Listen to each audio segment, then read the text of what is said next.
She's somebody who cracked the prestigious IB-MAT exam within 45 days. Yes, just 45 days of preparation. Rohtak वाला तो मैंने लिखा भी है, I guess it's also on the Instagram page कि मुझे लग रहा था मैं आईकॉन्टा की मॉक्स दे रही हूँ कि आपको जितने भी मेंटोर्स ऑफर किए जाते हैं all of them are IIM graduates. They are either currently in IIMs और दे आर IIM ग्रेजुएट्स. ये तो हम लोग बहुत नज़दीक से देखे कि आईकॉन्टा के लिए ये इतना परेशान हुई कि मम्मी बहुत अच्छा कोचिंग इंस्टीट्यूट मिल गया हमें.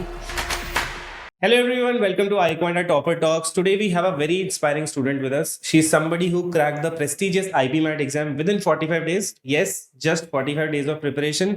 She's a true example of complete focus, strategy and dedication. And she's Vishaka.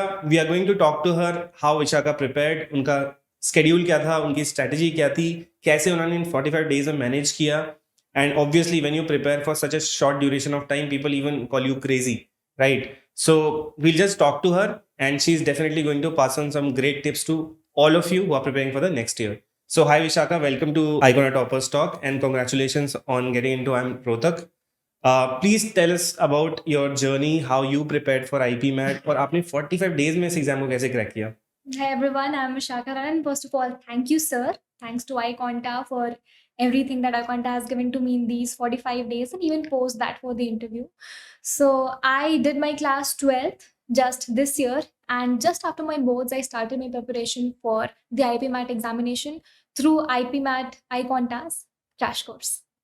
Okay so Vishakha, आपने मुझे बताया था कि आपने अपनी प्रिपरेशन लास्ट के 45 डेज में की है and you shifted from JEE preparation to IB-MAT preparation.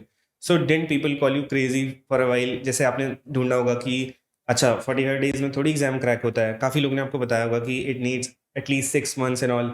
सो आपने वहाँ पर कैसे उस चीज़ को हैंडल किया and how did you still go for it?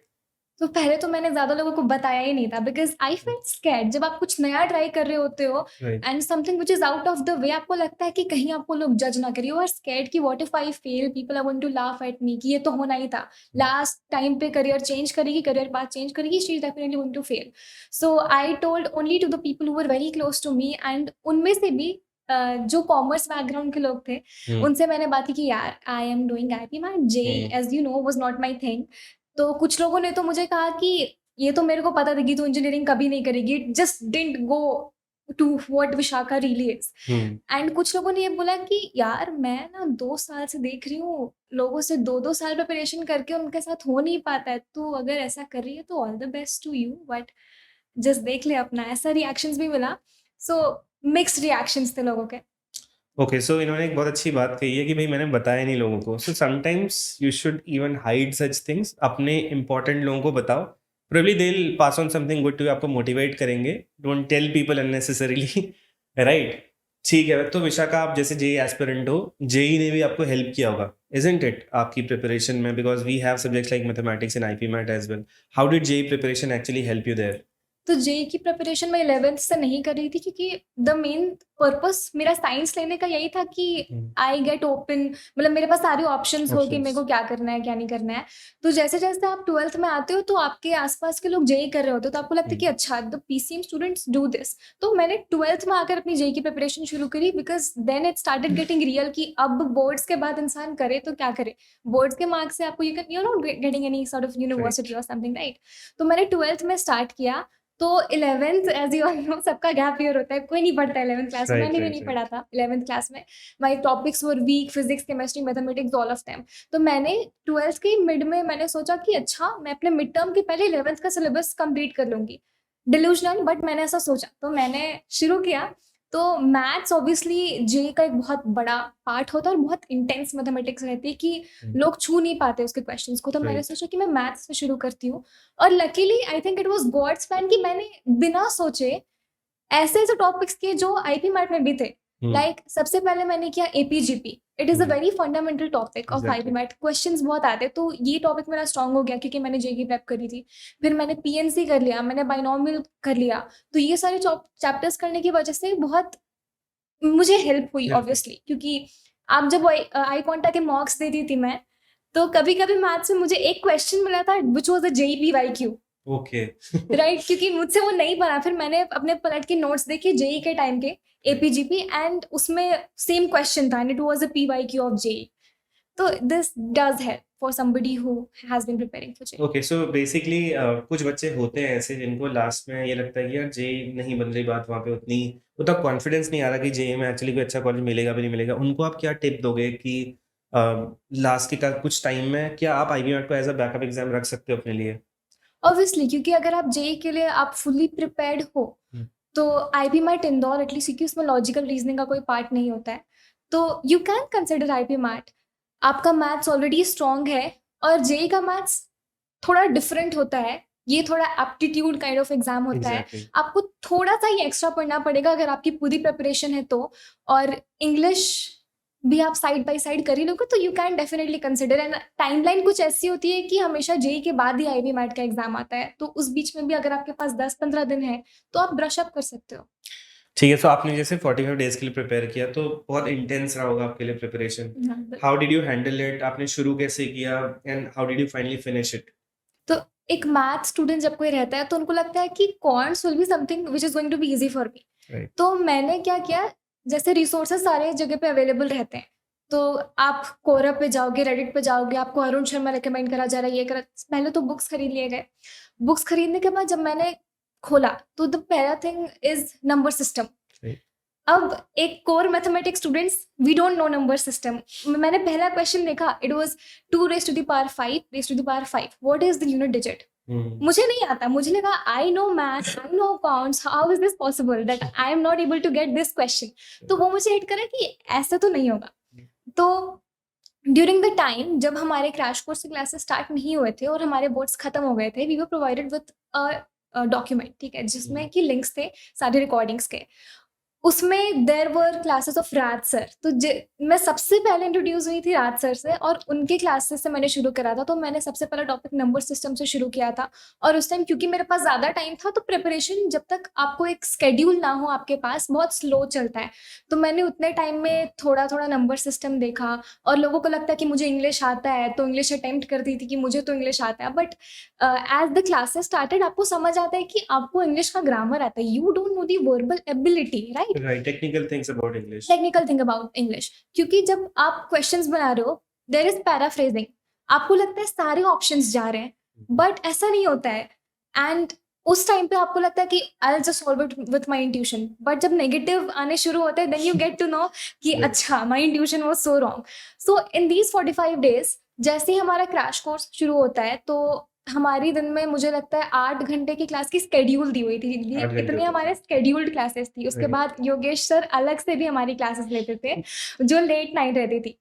तो मेरी कोशिश ये रहती थी, क्योंकि मेरे पास दिन में सबके पास 24 घंटे ही रहते हैं, तो मेरी कोशिश ये रहती थी कि मैं क्लास से जितना ग्रास्प कर पाऊँ, जितना ज़्यादा ले पाऊँ उतना ज़्यादा ले लूँ। एंड शुरू में मैंने लाइव क्लासेस की, बट फिर सारे स्टूडेंट्स के कुछ डाउट होते हैं, हो सकता है जो उनके डाउट हो वो आपके डाउट से मैच ना करते हो, तो जब टीचर उनकी डाउट्स क्लियर कर रहा हो, because I contact classes are interactive, तो आपको लगता होगा कि ये मुझे आता है, then it is getting repeated for you. तो राइट, तो क्योंकि मुझे टाइम भी मैनेज करना था, I started watching the recordings of those classes in 1.5x, जहाँ पे मैं स्किप कर देती थी किसी और के doubts, because I just care about my self. मेरे पास टाइम कम है, मुझे जल्दी जल्दी खत्म करना है कोर्स अपना, and I used to make the most of it. जब कोई क्वेश्चन करा रहा होता है, देन क्वेश्चन देते हैं, देन कुछ टाइम का गैप रहता है कि okay you guys solve. I used to pause at that time, I used to solve the question myself and then move on to the next one. तो इससे क्या होता था कि मैं सिर्फ क्लासेस नहीं अटेंड कर रही होती थी, मेरी सेल्फ स्टडी भी क्लासेस के साथ साथ चल रही होती थी। तो दिस वाज इट।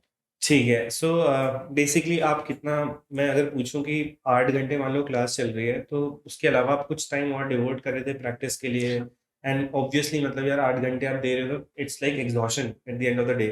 सो आप मॉक्स किस फ्रीक्वेंसी पे दे रहे थे, लगभग कितने मॉक्स आपने दिए, और फाइनली जब एग्जाम आपके सामने आया did you find any relevancy with the मॉक्स, final exam and मॉक्स? Sure.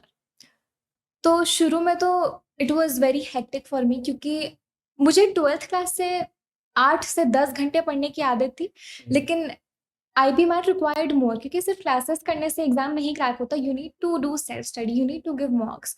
तो शुरू के 15 डेज में I talk to one of the mentors, उन्होंने मुझे एडवाइस करा कि आप पहले अरिथमेटिक खत्म कर लो, फिर आप ज्योमेट्री खत्म कर लो 15 डेज में, उसके बाद आप मॉक्स देना शुरू करो, because there is no point कि अगर मुझे 0 मेरी प्रिपरेशन है उस पॉइंट में मॉक्स दूंगी तो it's just a waste of time. तो मैंने 15 डेज तो नहीं, बट एटलीस्ट 12 डेज मैंने फुल ऑन प्रिपेयर किया, वर्बल एबिलिटी प्रिपेयर करी, logical reason, I was completely new to logical reasoning, मुझे बिल्कुल नहीं आता था, this was my introduction most of the students don't know because कभी देखा नहीं होता है कभी पहले। देखा नहीं होता है, तो logical reasoning was completely new to me.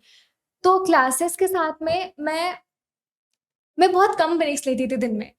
I am a sleeper, मुझे सोना बहुत पसंद है, तो मैं सोती थी अच्छे से, 7-8 घंटे में सोती थी, लेकिन अगर मैं सुबह उठ रही हूँ, I just take half an hour to get freshen up, breakfast, उसके बाद मैं क्लासेस करूँ, सेल्फ स्टडी करूँ, फिर लंच के लिए हाफ एन आवर, उसके बाद after the 12 days of my preparation मैंने मॉक्स देना शुरू किए। शुरू में मैं ऑल्टरनेट डेज पर मॉक देती थी, क्योंकि मॉक देना जितना इंपॉर्टेंट है, उसको एनालाइज करना उससे भी ज़्यादा इंपॉर्टेंट है, और मैं बहुत टाइम देती थी मॉक को एनालाइज करने में, क्योंकि मैं क्वेश्चंस नहीं सॉल्व कर सकती थी ज़्यादा। इट वाज क्लास एंड मॉक्स का एनालाइज करना, यही थी मेरी स्ट्रैटेजी। और जब मैं मॉक्स को एनालाइज करती थी, I had made a separate notebook, जिसमें मैं जो क्वेश्चंस मिस किए, जो क्वेश्चंस गलत हुए, वो सारी चीज़ें लिखती थी। और लिखने से आई गेस आपकी बहुत सारी चीज़ें क्लियर हो जाती है, आपके Definitely. कॉन्सेप्ट्स क्लियर हो जाते हैं। तो मैं मॉक्स देती थी, मॉक्स को एनालाइज करती थी, एंड जैसे जैसे एग्जाम पास आने लगा, द फ्रीक्वेंसी गॉट मोर, क्योंकि मैं और ज़्यादा मॉक्स देने लगी, रोज़ मॉक्स देने लगी। एक दिन में 2 मैं ट्राई करती थी, बट ऐसा कभी हो नहीं पाया, it was not possible for me कि एक दिन में मैं 2 सो मॉक्स। आप जैसे आपने मॉक्स पहले देना स्टार्ट कर दिया था या फिर यू आर वेटिंग कि मेरा 80% 90% सिलेबस खत्म हो जाए, या आपने पहले ही शुरू कर दिया नहीं, था? मैंने खुद को सिर्फ दिन दिए थे कि 10-12 दिन, उसके बाद because I didn't know exactly मेरा कितना कंप्लीट होगा, मेरा कितना कंप्लीट नहीं होगा, बट मुझे ये पता था कि मैं मॉक्स दूंगी तो मेरे टॉपिक्स तो टच नहीं किए होंगे, उनके जो क्वेश्चंस होंगे, अगर मैं उन क्वेश्चंस को भी कर लूंगी तो I at least get to know the concept behind it. और 45 डेज में होता ही है कि इट्स एवरीथिंग और नथिंग, वहाँ पे मतलब सब कुछ ट्राई करके देख ही लेना चाहिए, isn't it? Exactly.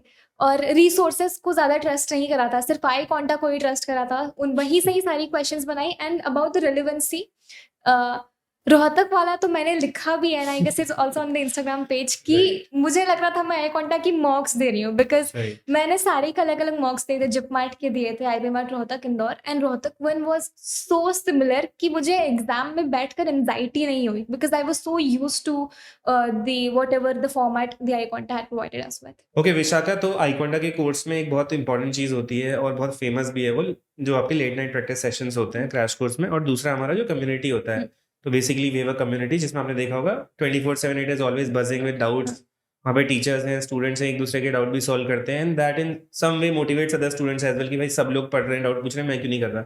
How did that help you? उस कम्युनिटी की वाइब कैसी होती है, उसके बारे में थोड़ा बताओ। सो सबसे पहले तो लेट नाइट सेशंस के बारे में बात करूंगी। तो लेट नाइट सेशंस हमारे स्केड्यूल का पार्ट नहीं थे, तो दिस शोज कि the educators go out of their way कि आपकी जो एबिलिटी है, आप उसको फुल्ली अपने आप केपेबल हो, तो आप उसको फुल्ली यूटिलाइज कर पाओ। That is the thing, right? क्योंकि आप अगर क्लासेस के अलावा, जो हमारे स्केड्यूल में नहीं थी, 2 घंटे 3 घंटे तक रात में 1-2 बजे तक जग कर रहे हो, तो then it shows how dedicated you are towards the result that you want to produce, right? And community की बात करें तो obviously community was also one of the reasons कि मुझे ज़्यादा रिसोर्सेज की ज़रूरत नहीं पड़ी, राइट? क्योंकि क्वेश्चंस सब इधर उधर से आते थे, लोग अपने क्वेश्चंस भेज रहे, मुझे लगता था कि अच्छा मैं सॉल्व कर देती हूँ, और उसके बाद सामने वाला दोबारा पूछे कि ये तुमने कैसे किया। And there is this thing कि अगर आप किसी कंसेप्ट को किसी और को समझा रहे हो, तो वो आपके अंदर इतनी अच्छे से रह जाता है, then you can never forget it, right? और आई कॉन्टा की कम्युनिटी से ही मैंने और एक और there was a student from iQuanta itself, मैंने और उसने एक ऐसा डील काइंड ऑफ बनाया था कि वो जो क्वेश्चन सॉल्व करती थी, वो मुझे रात को भेज दिया करती थी कि this is what I solved, this is what I found difficult, and what did you do. And फिर मैं भी उसे वो सारे क्वेश्चंस भेजती थी और सॉल्यूशंस भी भेजती थी, and we used to clear each others doubt on those Study topics. या स्टडी पार्टनर। ठीक है, मतलब I never thought of this कि भाई बच्चे ऐसा भी कर रहे हैं, तो जो कर रहे हैं आई वुड सजेस्ट देम कि भाई स्टडी पार्टनर्स बना लो। ये चीज़ मैंने एक बार अपने दोस्त को के साथ भी किया था, जब मैं कॉलेज में मैं पढ़ रहा था। तो जनरली क्या होता था, वर्ड पार्मेडिस एक बुक है, हर कोई सजेस्ट करता है कि भाई पढ़ना चाहिए। मैं सोचता था कि ये याद कैसे होगा मेरे को इतना ज़्यादा, तो मैं भी ऐसे ही करता था कि 10 वर्ड्स मैं पढ़ के जाता था, 10 वर्ड्स मेरा दोस्त, मैं उससे पूछता था, मुझे खराब लगता था, फिर वो मुझसे पूछता था, मुझे खराब लगता था कि जो पूछ रहा मुझे नहीं आ रहा मेरा उससे नहीं आ रहा, तो हम दोनों की ईगो हर्ट होती थी। नेक्स्ट डे हम और लर्न करके जाते थे। ठीक है, so make study partners, okay, चाहे भाई आपके पास ऐसा ग्रुप हो या ना हो, make study partners, that is always going to help you. एक और चीज विशाखा, जैसे a lot of students doubt their ability कि भाई 45 दिन है मेरे पास, 45 डेज हैं, क्या मैं एग्जाम क्रैक कर पाऊंगा या नहीं? Now that you have done it, what you do से फॉर देम? क्या टिप आप उनको दोगे? Don't look for external validation. आप किसी को भी जाके बोलोगे कि मैंने तो ऐसा करा है, तो लोग बोलेंगे कि तुम तो पागल हो। लोग कितने कितने टाइम से प्रिपेयर कर रहे होते हैं, तुमको Right. लग रहा है कि तुम इतने दिन में कर लोगे। तो just don't look for external validation ever, क्योंकि आपको वो नहीं मिलेगा किसी और से। अगर आप किसी और से एक्सपेक्ट कर रहे हो कि वो आपको आके बोलेगा कि no, I believe in you, you will be able to do it, जब तक आपको खुद पर भरोसा नहीं होगा, you will not work hard enough. आप दूसरों में आंसर ढूंढते रह जाओगे। You have to ask yourself the question, the question which I used to ask myself was कि अगर मेरा एग्जाम क्रैक हो या ना हो, I don't want to look back and regret कि Right. शायद मैंने और पढ़ा होता तो हो सकता है क्रैक हो जाता। Even if I didn't make it, even if I would have not made it, तो मुझे इस बात का रिग्रेट नहीं होता कि मैंने पूरी तरह से खुद को झोंका नहीं। No, I you have to be sure that you give your 100%। मतलब आपकी पॉलिसी है कि work so hard that you don't regret या later. Exactly, right. ठीक है, ग्रेट एडवाइस। एक और चीज विशाखा, जैसे आपने अपनी प्रिपरेशन लेट शुरू करी, अ lot of students delay there preparation. आपको नहीं लगता कि अगर आपने और जल्दी प्रिपरेशन शुरू करी होती तो और एग्जाम क्रैक करते हैं, और ज्यादा अचीव करते हैं? ऐसे स्टूडेंट्स जो लेट कर देते हैं प्रिपरेशन में, उनको आप क्या एडवाइस दोगे? या ऑब्वियसली अगर मैं बहुत थोड़ा भी पहले से प्रिपेयर कर रही होती, 1-2 महीने भी 2 एक्स्ट्रा महीने। मिल जाते, तो I think I would have made it to IIM Indore. But anyway, I am happy where I am right now. और अगर जो इंसान लेट से शुरू कर रहा है preparation, I would just give you one advice, that don't go to multiple people for advice, just stick to the people और the one person you trust, okay? क्योंकि आप 100 लोगों के पास जाओगे, 100 लोग आपको अलग एडवाइस देंगे कि ये बुक सॉल्व करो, या फिर ये वीडियो देखो, या फिर ये करो, या फिर वो करो। You have to trust one resource, you have to trust yourself, and that is all I would like to say to somebody who has started late. Okay Vishakha, तो जनरली मैथ्स वालों का इंक्लिनेशन, जे वालों का इंक्लिनेशन मैथ की तरफ को होता है। तो आपने इंग्लिश वगैरह भी देखी होगी, इसके अंदर अच्छी खासी आती है, तो और एलआर भी देखी होगी, तो which subject haunted you the most? किसमें आपको लगा कि अरे भाई ये वैसा नहीं है जैसा मैं सोच रही थी? तो इंग्लिश वाज समथिंग, इंग्लिश नहीं, verbal ability, because Verbal. English is something जिसमें सबको लगता है कि ये तो तुक्के से हो जाता है, and that is what I thought. जब शुरू में मैं मॉक्स वगैरह देती थी, तो English was like my intuition works, intuition करूंगी तो हो जाएगा, क्योंकि there are questions like paraphrasing या फिर पैरा कंप्लीशन। ये सारी क्वेश्चंस में यू डोंट नो कि आप सिर्फ इसमें गेस कर सकते हो। तो शुरू में जब मैं अपने गेस के हिसाब से करती थी कि यार ये हो जाएगा, ये हो जाएगा, पैरा कंप्लीशन 5 आउट ऑफ 5 मेरे सारे गलत हो रहे थे, और पैरा कंप्लीशन भी मेरे सही नहीं हो रहे थे। तो मुझे लगा कि ऐसा क्या, मैं गलत क्या कर रही हूँ। Right. एंड देन जब आप किसी एक इंसान पे ट्रस्ट करके उनकी सारी बातें सुनते हो, उनकी सारी एडवाइसेस को लेते हो, then it helps a lot. क्योंकि Shashank sir was our teacher in the crash course, और वो इतने अच्छे से हमें सारी पॉइंट्स एक्सप्लेन कर देते। Paraphrasing was one of the first topics जो हमने शुरू करे थे, and then he explained it to us multiple times हमारी पैराफ्रेजिंग पे, क्योंकि it is one of the most difficult topics, लोगों को नहीं समझ आता, and you can never think कि क्या ये सही है या फिर क्या ये गलत है, ऑल लुक सेम, सारे या ऑप्शन ऑल सेम लुक्स लगते द हैं। Same, exactly. तो उनकी बातें सुनी, एंड वो जिस तरह से आपको पढ़ा देते ना, आई डोंट थिंक कि मैंने आज तक इंग्लिश किसी से वैसे पढ़ी है। इट्स सो इंटरैक्टिव, आपको बीच बीच में आपको हंसते हंसते आपकी आंखों से पानी आ जाते थे, इतनी वो फनी बातें भी करते थे, but Right, at the same time it was very fruitful for us. बकवास मजाक नहीं कर रहे होते थे, it was something related to, सच में हंसा दे और related to that. Exactly, yeah. Okay Vishakha, तो एक और बहुत इंपॉर्टेंट स्टेप होता है सिलेक्शन में, दैट इज इंटरव्यू। आपका इंटरव्यू कैसा गया था? What did they actually ask you? Because a lot of people जो प्रिपेयर कर रहे होते हैं इंटरव्यू के टाइम पे, they always want to talk to somebody कि भाई किसी ने इंटरव्यू दिया, उससे बात हो जाए। तो थोड़े क्वेश्चंस बताओ भाई, कैसा इंटरव्यू आपका गया था ओवरऑल? जैसा आपने एक्सपेक्ट किया था वैसा गया नहीं गया? मेरा रोहतक वाला इंटरव्यू अच्छा गया था, बट जैसा मैं एक्सपेक्ट करी थी कि जिस काइंड ऑफ की वो क्वेश्चंस मेरे से करेंगे, वैसा नहीं था। Because I am a singer, मेरे पास नेशनल लेवल सर्टिफिकेट्स है, रियलिटी शो सारेगामा के भी सर्टिफिकेट्स है, तो मुझे लगा कि ओ मेरे से तो गाना तो पक्का गवाएंगे। तो I even had prepared a song in my mind कि अगर मेरे को गाने को बोला तो मैं ये वाला गाना गाऊंगी, या फिर म्यूजिक से रिलेटेड। मैंने बहुत पढ़ाई भी करके गई थी उसके लिए, बट 0 क्वेश्चन अबाउट म्यूजिक। जबकि वो को करिकुलर का सर्टिफिकेट्स मांगते हैं, उन्होंने पलट कर भी नहीं देखा, ना उसे कुछ क्वेश्चंस करे, ऐसा कुछ भी नहीं हुआ। And about the Ranchi interview, वो भी सब कहते हैं कि सबके डिफरेंट पर्सपेक्टिव्स होते हैं डिफरेंट कॉलेजेस के इंटरव्यूज के लेके। तो रांची के लिए मैंने ऐसा सुना था कि it's a little more lenient than what Rohtak interview actually is. तो रोहतक वाला वाज गुड, बट रांची में मुझसे उन्होंने क्या क्वेश्चन करा कि मैं मुझसे पहले पूछा कि अच्छा आप गाड़ी चलाते हो? तो मैंने बोला sir I drive but two wheeler scooty आती है मुझे। तो कहते अच्छा अगर अफगानिस्तान से आप हिंदुस्तान आ रहे हो तो what state are you going to encounter first? तो ऐसे क्वेश्चंस भी होते हैं जिनका आप कभी सोच नहीं सकते कि ये क्वेश्चन वो आपसे कर सकते हैं या फिर नहीं Right. कर सकते हैं। तो ये सारी बातें तो फिर लोग a couple of people had asked me कि how important are co-curriculars for your interview? तो if you are scoring good enough in your aptitude test itself तो इंटरव्यू तो फिर आपको निकल जाएगा, मक्खन की तरह निकल जाएगा। देयर इज़ नो नीड कि आप स्टैक करो को-करिकुलर्स की वजह से आप अपनी आईपी मैट की पढ़ाई छोड़ रहे हो कि नहीं because I need these certificates. क्योंकि मेरे दोनों इंटरव्यूज़ में उन्होंने मेरा रिज्यूम पलट कर भी नहीं देखा। There were no questions at all.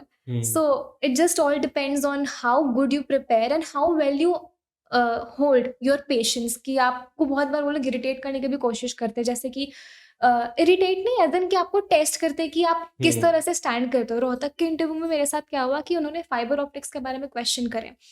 तो फाइबर ऑप्टिक्स के बारे में उन्होंने मुझसे पूछा कि okay who is the father of fibre optics, right? तो मुझे नहीं पता था। तो I said sorry sir I can not recall that at the moment. So he goes okay I will give you hint, he is Indian और मेरे को पता नहीं है। आप इंटरव्यू में डायरेक्टली नहीं बोल सकते हो कि I don't, it will sound very blunt. So I said कि sir I can not recall it at the moment, sorry sir I just can not recall it. कहते okay I will give you another hint. Then he goes he is sick and then I'm like sorry sir I don't know and then he goes okay I'll give you another hint। ऐसे करके उन्होंने मुझे 6 और 7 hint दिए थे but at the and मुझे पता ही नहीं था। तो how would I have answered, right? तो उसके बाद भी आप अपने कॉन्फिडेंस को कैरी कर रहे हो कि आपको एक क्वेश्चन पूछा उस पर आपको 7 हिंट्स दिए ताकि आपको गिल्टी फील हो कि हिंट्स देने के बावजूद ये लड़की नहीं बता पाई। And that somehow affects your interview उसके आगे वाला part से। कि आपका कॉन्फिडेंस गिरना नहीं चाहिए। That is how it works. ठीक है, great pieces of advice from Vishakha. Okay, and Vishakha जाते जाते एक फीचर आईकॉन्टा का ऐसा बता दो जो आपको सबसे ज्यादा पसंद आया हो, जिसने काफी इम्पैक्ट डाला आपकी प्रिपरेशन में। So I think it was how personal these courses feel to me। चाहे वो मेरे एप्टीट्यूड टेस्ट की प्रिपरेशन के लिए था या फिर इंटरव्यू की प्रिपरेशन के भी टाइम पर था। आपको रोका नहीं जाता है कि आप अपने एजुकेटर से डायरेक्टली इंटरैक्ट ना करो। You can interact with them directly, आप उनके साथ कॉल पर बात करो and they willingly solve your problems. आपको वन ऑन वन अटेंशन मिलती है जो कि बहुत बारी नहीं होता है सारी जगहों पर। अगर आपको डाउट है तो आप there is some other person who is going to solve. But अगर आप उसी टीचर से पढ़ रहे हो, आपको उन्हीं का मेथड पसंद है तो यू वांट कि आप उन्हीं से पूछो। Like I could reach out to you directly, there was no other person कि मुझे पहले इनको टेक्स्ट करना पड़ेगा then I am going to reach out to you. I can reach out to you directly. And interview के भी time पर I think I was very scared for the first time mock interview के लिए भी। तो मेरे mentor ने मुझे सीधा कॉल किया कि there is no need to be afraid, कि it's okay to be scared, right? तो आपको डायरेक्टली आपको आपकी यूनिकनेस को देखा जाता है, उसको समझा जाता है and then it is solve for you and that is I think the best feature of iQuanta. Okay, so आपने I think we generally give you 5 interviews, I think you give somewhere around 9, right? So क्या आपको 5 interview के बाद भी ऐसा लग रहा था कि okay you need more I would say conditioning in your answers? See when I started I have been someone जो बहुत पहले से पब्लिक स्पीकिंग एंड ऑल कर रहा है, तो मुझे लगा था कि मैं कर लूँगी।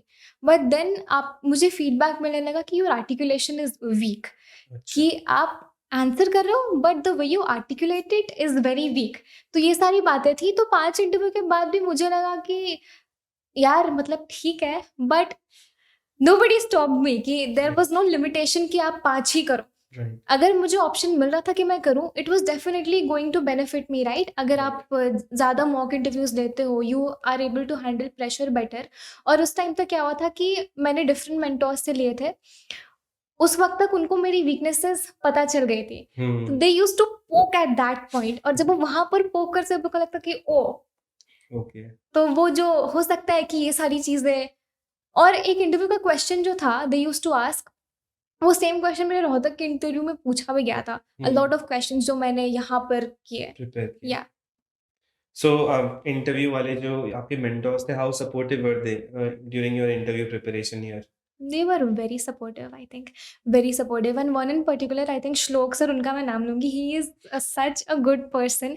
मेरा पहला इंटरव्यू भी उन्होंने ही लिया था, और जब मुझे नहीं पता था मुझे इंटरव्यू में क्या करना है, कि मेरे याद है मुझे कि मेरे हाथ ठंडे थे फर्स्ट मॉक इंटरव्यू के पहले ही, because I didn't know how to introduce myself, what to tell, how to handle pressure. उन्होंने मुझे कॉल करके बोला कि Vishakha, look, it's okay not to be prepared, everybody feels that way, right? And over the time मैं उनके साथ, I think he did go out of the way to help me. वो हमेशा मुझे हेल्प करते थे. एंड इवन रोहतक में मेरा फर्स्ट लिस्ट में नहीं हुआ था, राइट? एंड उस दिन भी मेरा मॉक इंटरव्यू था. And then he was like कि it's okay, you will be able to get through it. And बहुत बारी इंपॉर्टेंट होता है कि आप ऐसे लोगों से सराउंडेड हो जो आपको होप्स थे, बिकॉज इस टाइम पर ना मैं पढ़ाई कर सकती थी, ना मैं वेट कर सकती थी. What I could have done जब आपका फर्स्ट लिस्ट में नाम नहीं आया, आई वाज प्रीटी डिप्रेस्ड.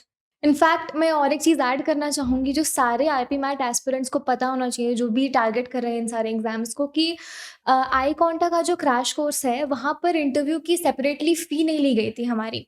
तो और मैंने दूसरे कोचिंग्स के जब वेबसाइट सर्च कर रहे थे, तो they were not offering personal interview, mock interview, ये सब के लिए. But iQuanta did give me that chance, और वो लोग एक्स्ट्रा भी चार्ज नहीं कर रहे थे. द फैक्ट इज कि हमें ऐसा बोला गया था कि you are getting 5 mock interviews, कि आप 5 पर्सनल मॉक इंटरव्यूज कर लो, उसके बाद तो सबको लगा कि your preparation will be done. पर जब मेरा हुआ, तो आई थॉट कि आई नीडेड सम मोर, कि मुझे लगा कि यार 5 तो मुझे अभी कॉन्फिडेंस नहीं आ रहा है पूरा, मुझे और चाहिए. तो then I texted Yogesh sir, और उन्होंने लाइक 2 सेकंड के अंदर, मुझे एक भी बार नहीं बोला कि यार विल बी चार्ज एक्स्ट्रा और समथिंग. 2 सेकंड के अंदर ही just replied, yes sure, just go ahead and book your session. And above all of the things, कि आपको जितने भी मेंटोर्स ऑफर किए जाते हैं, all of them are IIM graduates. They are either currently in IIMs और they are IIM graduates. तो वो एकदम सटीक लेवल पर, इंटरव्यू लेवल पर आपको जा करके आपको ग्रिल करते हैं, आपको रोस्ट करते हैं, या फिर आपको अगर अप्रिशिएट करना होता है, परफेक्टली फाइन टिप्स देते हैं आपको. एंड हमारे लिए एक फीडबैक वाला शीट भी मेंटेन करा जाता था, जो कि आपको हेल्प करता था ट्रैक करने में कि आपकी प्रिपरेशन अभी किस लेवल पर है. जैसे मुझे याद है मेरे पहले वाले में लिखा हुआ था कि articulation is very weak, academics is week. वैसे ही जब तक मैं 10-12 तक आते आते, जब मेरे सेशंस हुए, तो लास्ट वाले में लिखा हुआ था कि all done, interview ready candidate. And this does help you to boost your confidence, right? Okay, Vishaka, then it was really nice talking to you, and it was really good having you over, and we wish you all the success ahead. And जैसे हर interview में हम toppers के parents से ही बात करते हैं, we also have Vishakha's mom here, and ये लोग स्पेशली इतनी दूर से ट्रेवल करके आए हैं. I think we should have her as well, and she will be passing on some great tips for all the parents जिनके जो बच्चे हैं वो आईपी मैट के लिए प्रिपेयर कर रहे हैं. Okay, ma'am. So Vishaka has converted IIM now, and she is going to IIM, Indian Institute of Management. Generally वो इससे पहले IIT की प्रिपरेशन कर रही थी, अब वो IIM जा रही है. आपको कैसा लग रहा है? बहुत अच्छा लग रहा है, क्योंकि हर पेरेंट्स की एक ख्वाहिश होती है कि बच्चे बहुत हायर क्वालिफिकेशन के लिए अच्छे कॉलेज में जाएं. तो इसको IIM मिल गया, इससे बड़ी खुशी पेरेंट्स को और क्या होगी. ठीक है. और मैम जैसे लास्ट में इन्होंने एकदम से अपना पूरा रास्ता ही बदल लिया, IIT से सीधा IIM की तरफ को, IP मैट की तरफ को. आपको पता था कि एग्जाम दोनों अलग हैं, दिन भी 45 ही बचे हुए हैं, तो उस समय आपने इनको कैसे सपोर्ट किया? एक्चुअली ये बहुत पहले से ही 10th के बाद से ही इसकी इच्छा थी कि इंजीनियरिंग ना करें, लेकिन हम लोगों के एक माहौल होता है कि IITN वाली बात, तो मेरी भी इच्छा थी कि नहीं, ये IIT क्रैक करे, और ये पढ़ाई में काफ़ी अच्छी है, तो ये विश्वास था कि ये अगर घुसेगी तो ये क्रैक कर लेगी. तो मैं चाहती थी कि IIT में जाए, लेकिन इसकी और इसके पापा की इच्छा हमसे अलग थी. पापा की भी थी कि नहीं, ये IIM जाना चाहती है तो ये IIM ही जाएगी, और ये शुरू से इंजीनियरिंग से बिल्कुल इच्छा नहीं थी इनकी, तो पापा ने इनका साथ दिया और हमको. और मैम आपको IIM का पता कैसे लगा? इनके पापा. अच्छा, उन्होंने रिसर्च किया था पूरा? हाँ, पूरा रिसर्च किए थे, और ये खुद भी. हाँ, कि नहीं, पापा IIM बहुत अच्छा होता है, IIT से भी अच्छा होता है, पापा हमको IIM ही जाना है. और डे कम थे हमारे पास, राइट. पापा ने बोला ठीक है चलो, मैंने 1 साल दिया, लेकिन हमने सोचा नहीं था कि 1 साल में ये क्रैक कर लेगी। अच्छा, 1 साल 12th वाला या फिर ड्रॉप ईयर? नहीं, ड्रॉप ईयर नहीं था, अच्छा, 12th अच्छा। का एग्जाम ही दे रही थी। Okay, okay. और एग्जाम के बीच में, हाँ, उसी बीच में इनकी ये डिसीजन हुई कि मैं इंजीनियर, जबकि मेरी जिद से इन्होंने इंजीनियरिंग के एग्जाम दी, ओके।